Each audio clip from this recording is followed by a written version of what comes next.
Mga Andre, kanina umuwi ako ng bahay. Nagpahinga ako kasi matumal ngayon eh. Sabado ngayon mga Andre, no? Umuwi muna ako para magpahinga ng ilang oras. Tapos nung paalis na nga ako mga Andre, no? Di sumakay ako ng sasakyan mga Andre, no? Pagsakay ko ng sasakyan, sinara ko, i-start ko, umandar ako. Tapos nagsisignal, bukas daw yung pinto ko. So bukas to mga Andre, no? Ang ginagawa ko, hinihila ko ng hinihila, sinasalpak ko ng sinasalpak, ayaw sumara. Ako baka may nakakalang sa baba ba. So hinawakan ko muna, tapos sumandar ako hanggang nag-lock kahit pa paano kumapit ng konti. Kasi nga pupunta ako rito sa supermarket mga Andre, no? Ayaw kong tumabi muna eh, kasi malapit lang to supermarket. Ngayon pagdating ko rito sa supermarket mga Andre, no? Pagbaba ko, binubuksan ko, hindi ko naman ngayon mabuksan. Yan ginawa ko, binaba ko tong bintana mga Andre, no? Binaba ko tong bintana niya. Pagkatapos, saan ba yun? Pagkatapos, dito ko bubuksan sa labas. Pagtingin ko sa labas mga Andre, pagka ganyan, pagtingin ko dyan, etong takip, nakaangat mga Andre, no? Nakaganyan siya, oh. Kumbaga, nakatanggal siya mga Andre.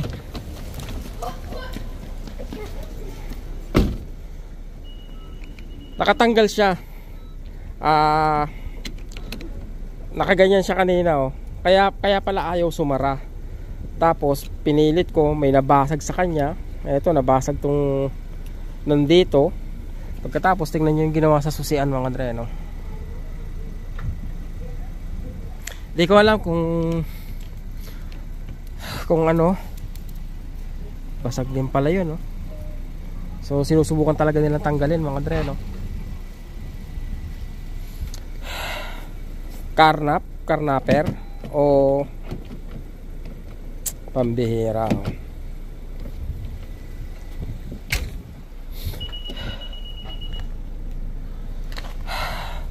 Siguro kukunin ko muna to, ilalagay ko ron. Ang sagwa mga Andre, di ba? Kaya lang ito palang anuhan, no?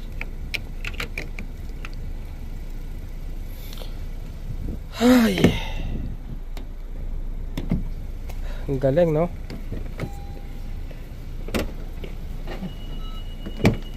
Anyway mga Andre, i-deliver ko muna yung grocery ko.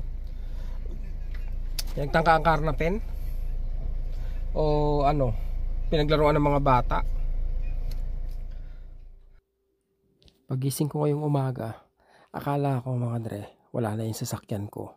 Kasi nga parang hinanda na nila para sa pagnanakaw nila. Hindi ko inasahan na nandito pa. By the way, natanggal pala yung bakal mga Andre, no? Natanggal yung yung pinakatakip niya sa susian. Eto, dinestrong kanila.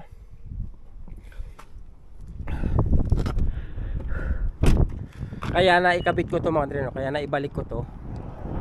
Yan, no? Sinira talaga nila mga Andre, no? Kaya akala ko baka madali na nilang mabuksan mga Andre, no?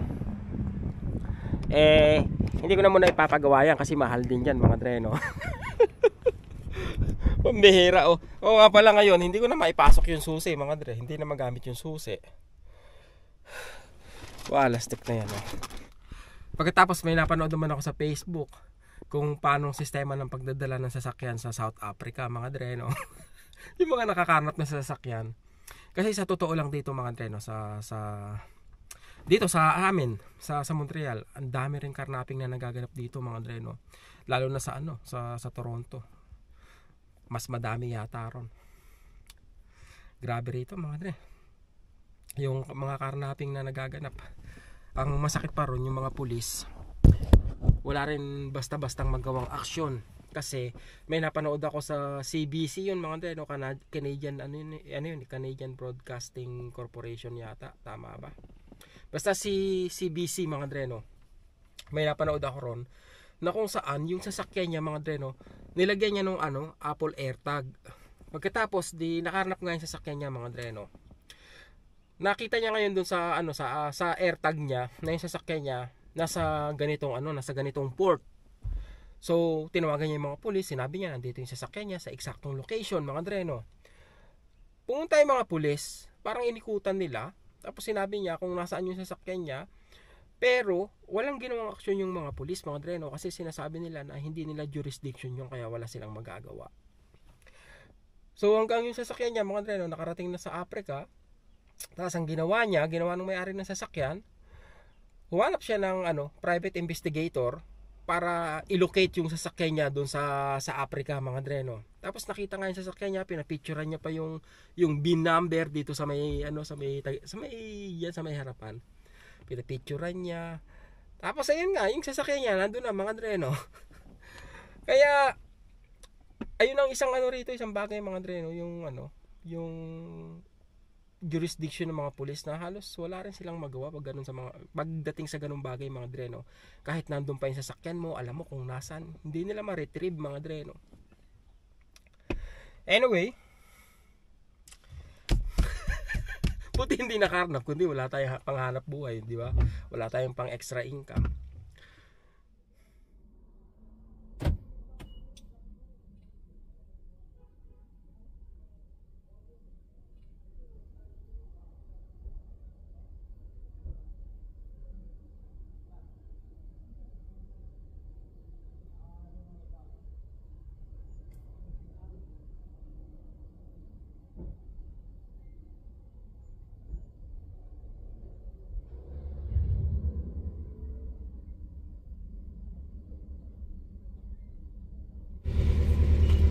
Palagay nyo, mga Dre,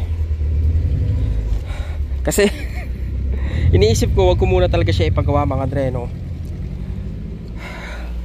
Pero talaga iniisip ko rin na okay, hindi na ituloy kung ano man yung balak nila. Pero kaninang umaga, mga Dre, naisip ko na baka pagising ko wala na tong sasakyan, na nakarnap na, mga Dre, no? Kumbaga ito na yung pinagtangkaan na nila, mga Dre, di ba? Since hindi ko na ipagawa, mas magiging madali kung ano man yung plano nila, dahil nga wala na silang didistrongkahin, mga Dre, no? Yung ganon,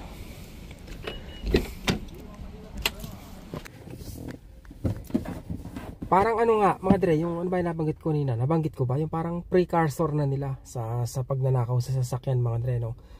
Parang inihahanda na nila na nakawin talaga, mga Dre, no? Para mas maging madali nga.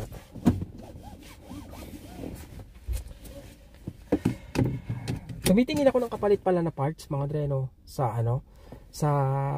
Even sa Honda yata yun, nakakita ko. Nasa less than 100. Pero yung labor, yun ang hindi ko alam kung magkano, mga Dre, no? Kaya malaki-laki din magagastos.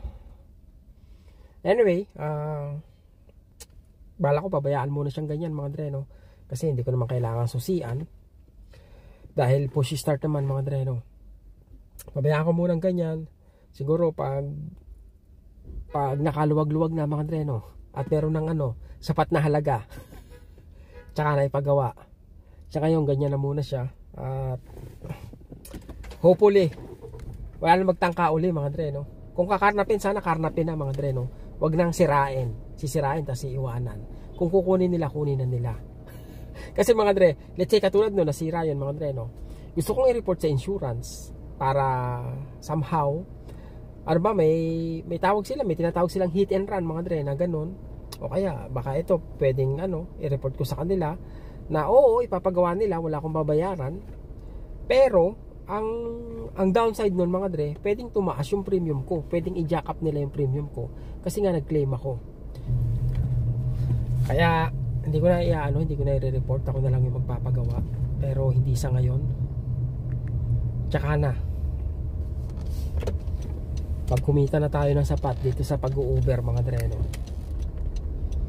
Pero siguro yung expenses pwede kong ipasok kay Uber para maging deductibles, mga Dre, no? Kasi nga ito yung pangarap buhay natin, eh. Ingat sa mga sasakyan nyo, mga Dre, no? Napanood ko nga yung yung nagbablog din to, mga Dre, no? Yung nasa under study permit, mga Dre, nakarnapan siya. Nakarnap yung sasakyan niya sa Toronto. Nagbablog yan siya, mga Dre, no? Nakalimutan ko lang yung channel niya, eh. Napapanood ko yan minsan, eh. Sabi niya nga, sa Pilipinas hindi siya nakarnapan, pero dito pa siya nadali, mga Dre, no, sa Canada. Dito parang somehow isipin mo minsan na ano mga dre, no?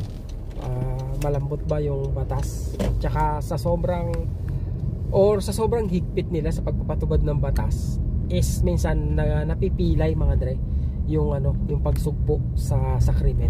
Katulad nung kinento ko nga mga dre, alam na ng mga pulis kung nasan yung yung karnap ng sasakyan, pero wala silang magawa kasi ang katwiran nga nila, hindi nila jurisdiction mga dre, no? At po, sobra po ang nakawan ang carnapping dito sa Canada mga dre, no? Dito sa Montreal, sa Toronto, ewan ko lang sa ibang lugar mga dre, no? Eto, ewan ko kung kakarnapin ba talaga o gusto lang makapasok sa sasakyan. O nga pala, isang tip mga dre, no? Let's say ako, hindi ako nag-iiwan ng barya o ng headset dito, yung makikita ng mga dre, yung makikita nung sisilip sa bintana. Hindi ako nag-iiwan ng mga importanteng bagay mga dre, no? Kasi isa yon sa pwedeng maging dahilan kung bakit babasagin nila yung salamin ng sasakyan mo para lang makuha kung ano yung importanteng nakuha nila sa sasakyan mo. Kaya wag po kayo mag-iiwan ng mga bag, kasi yan, pag nakita nilang may bag, kahit walang importanteng nakalagay sa bag, babasagin yung salamin mo, kukunin yung bag kahit walang laman, di ba? So iwasan nyo na lang mga dre, no? Mag-iwan ng mga importanteng gamit na visible sa mga sisilip mga dre, no? Dito pala ako nag-park kahapon mga dre, no? Kasi inisip ko nga lalabas pa ako, hindi ko muna ipinasok dito sa garahe. Diyan muna kasi nga sabi ko safe. Yung pala hindi naman safe mga dre, no? Kaya ingat po, ingat sa mga sasakyan nila mga dre, no? Pero mag-ingat lalo kayo mga dre sa pagdadrive, 'di ba? Ngayon pinasok ko na rito mga dre. Kasi minsan talaga pag alam kong lalabas pa ako mga dre, diyan ko muna nilalagay sa kalsada pag may bakante. Kasi nga para hindi na ako mahirapan pa maglabas, 'di ba? Napakadelikado talaga ngayon mga dre, 'di ba? Isang oras mo lang hindi tingnan yung sasakyan mo, wala na. Anyway mga dre, yun nga, pasalamat pa rin at hindi nga natuloy kung ano man yung balak nila sa sasakyan na to. Pero yun nga, no, sana wag sirain. Kung gusto nilang nakawin nila mga dre, no. May insurance naman eh. Pag sinira, yun ang mabigat kasi ang bagsak nun sa iyo sa akin mga dre, no. Kawawa naman ako, kakamawain ako ng mga dre, ng insurance pag ganun. Wait, we don't have to start the day yet.